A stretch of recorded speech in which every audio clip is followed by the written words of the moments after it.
Hello friends, movies all অ্যাবাউটে আপনাদের স্বাগত। বনি সেনগুপ্ত, প্রিয়াঙ্কা সরকার অভিনীত রবিনস কিচেন মুভির ট্রেলার ড্রপ করা হয়েছে। ট্রেলার দেখে গল্প সম্পর্কে যেটুকু বোঝা যাচ্ছে, রবিন অর্থাৎ বনি তার অনেক দিনের স্বপ্ন সে নিজের একটা ক্যাফে খুলবে।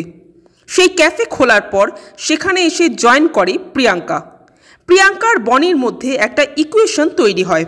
তারপর দেখা যায় কিছু লোকাল পলিটিক্যাল নেতা এসে সেই ক্যাফেটা তুলে দেওয়ার চেষ্টা করছে, কারণ সেখানে পার্টি অফিস হবে। বাধা দেওয়ায় তারা প্রিয়াঙ্কাকে তুলে নিয়ে যায়। এবার লাস্ট সিনে দেখা যায় বনির মুখে হালকা স্মাইল। বনি বলবে, এবার খেলা জমবে। তো এর থেকে কি বোঝা যায়? একটা লাভ স্টোরি, সেখানে ভিলেনের এন্ট্রি, তারপর নায়ক তার ভালো মানুষ ইমেজটা ঝেড়ে ফেলে মারঝাড় করে নায়িকাকে উদ্ধার করবে।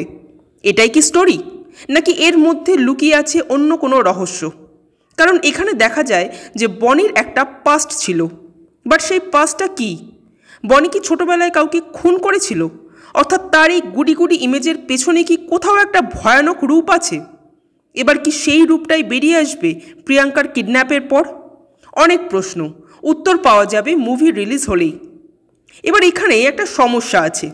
বনির অনেক মুভি আছে যেগুলো ট্রেলার দেখে মনে হয় বাহ বেশ ভালো, কিন্তু যেই হলে গিয়ে মুভিটা দেখি তখনই বুঝতে পারি ভালোর ভও নেই, বরং সেই থোড়বড়ি খাড়া খাড়াবড়ি থোড়। এই মুভিটার ক্ষেত্রেও কি সেরকমই কিছু হবে? কারণ মুভির ট্রেলারটা কিন্তু বেশ ভালো, যেখানে একটু রহস্যের গন্ধও পাওয়া যাচ্ছে। এবার দেখা যাক মুভিটা কেমন হয়। আমার তো ট্রেলারটা ভালোই লাগলো। আপনাদের কেমন লেগেছে কমেন্ট করে জানাবেন। আর আমাদের ভিডিও ভালো লেগে থাকলে প্লিজ লাইক, শেয়ার ও সাবস্ক্রাইব করতে ভুলবেন না। Thank you.